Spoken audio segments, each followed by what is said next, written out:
Arcadian Vanguard presents The Wrestling News in your daily wrestling newscast for Monday, November 28th, 2022. Good morning, I'm Mike Sempervive. We begin today with last night's in-ring return of Ricky the Dragon Steamboat.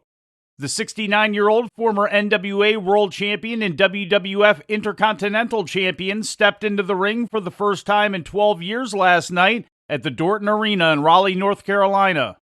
In the main event of Big Time Wrestling's Return of the Dragon show, Steamboat teamed with FTR to defeat Jay Lethal, Brock Anderson, and surprised third man Nick Aldis.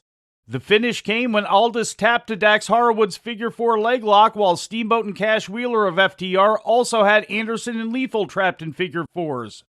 Lethal performed using his Black Machismo Randy Savage persona in tribute to Steamboat's WrestleMania 3 match with the Macho Man. After the match, FTR paid homage to Steamboat, followed by Steamboat expressing his gratitude to the fans. Steamboat's full-time wrestling career ended in WCW in 1994, after which he enjoyed a brief comeback in WWE in 2009. Steamboat had his first match at the Dorton Arena in March of 1977 for Jim Crockett Promotions and lost the Mid-Atlantic TV title to Baron von Raschke there that same year. Fellow former Crockett Promotions stars, the Rock and Roll Express, Ricky Morton and Robert Gibson reunited on the undercard of the show, defeating Mark and Jay Briscoe. Morton and Gibson also have a long history at the Dorton Arena, having first defended the NWA World Tag Team title there against Ivan and Nikita Koloff in 1985. In other results, Kerry Morton successfully defended the NWA Junior Heavyweight title against Brian Pillman Jr., Matt Hardy beat Crowbar, and Scott Steiner won the Jimmy Valiant Boogie Jam Invitational Battle Royal. Looking at live attendance figures, AEW's Dynamite and Rampage taping last Wednesday night led the week in tickets distributed to major weekly televised shows, drawing 6,060 people to the Wintrust Arena in Chicago, according to WrestleTix. WWE's Monday Night Raw did second best with 5,721 tickets distributed for the MVP Arena in Albany, and SmackDown came in last for the week with 5,315 fans at the Amica Mutual Pavilion in Providence, Rhode Island. In WWE news, the company reportedly pulled several talents from appearing at the popular WrestleCade convention in Winston-Salem, North Carolina last weekend, according to Fightful. Specifically, Johnny Gargano, Karrion Kross, and Scarlett were pulled from their scheduled appearances, reportedly in case they were needed for the Survivor Series Premium Live event last Saturday night in Boston. None of them wound up being used for Survivor Series. WWE sent JBL to the convention as a replacement.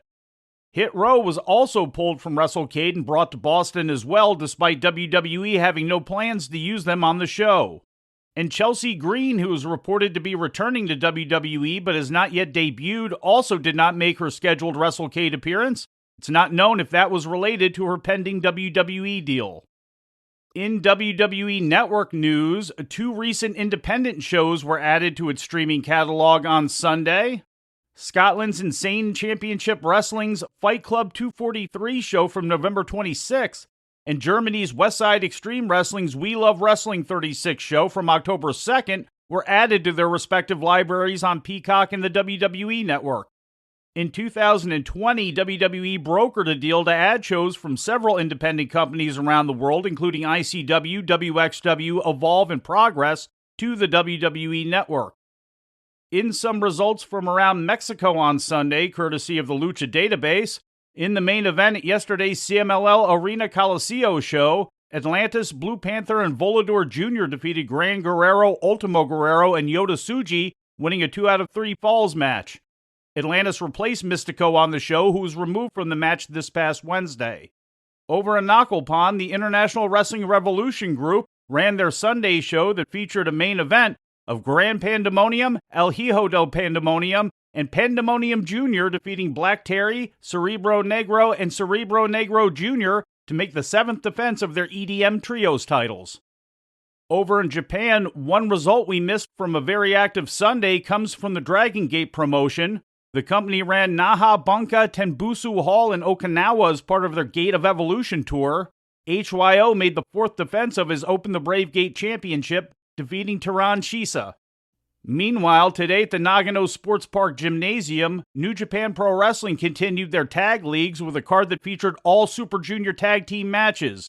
Winners today were Ryusuke Taguchi and Clark Connors, TJP and Francesco Akira, Alex Zane and El Lindemann, Bushi and Teton, and Ace Austin and Chris Bay.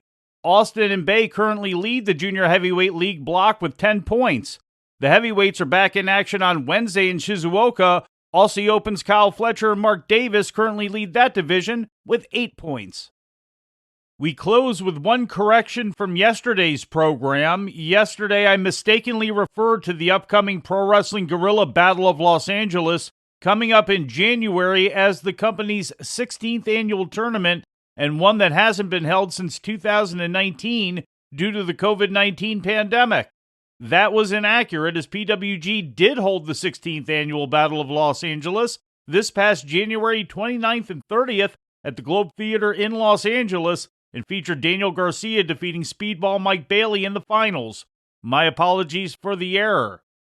Yesterday, PWG announced Commander as the 5th entrant into the 16-person tournament, joining Michael Oku, Mike Bailey, Masha Slamovich, and Shun Skywalker. And before we leave you today, we'd like to remind you that however you consume your content, you can find the wrestling news 24 hours a day and 7 days a week across social media. On Twitter, follow us at Wrestling News AV. Our Facebook page is also Wrestling News AV. The Wrestling News can also be found on the Arcadian Vanguard YouTube page. And for those who utilize Amazon Echo devices, just tell Alexa to play the Wrestling News podcast. And remember to make sure you add podcast at the end.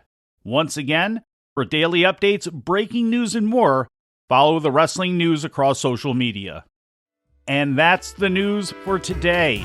If anything happens, we will be here to tell you about it. No clickbait, no paywall, just the Wrestling News. The Wrestling News is a division of Arcadian Vanguard, and the Wrestling Newscast is a production of the Arcadian Vanguard Podcast Network.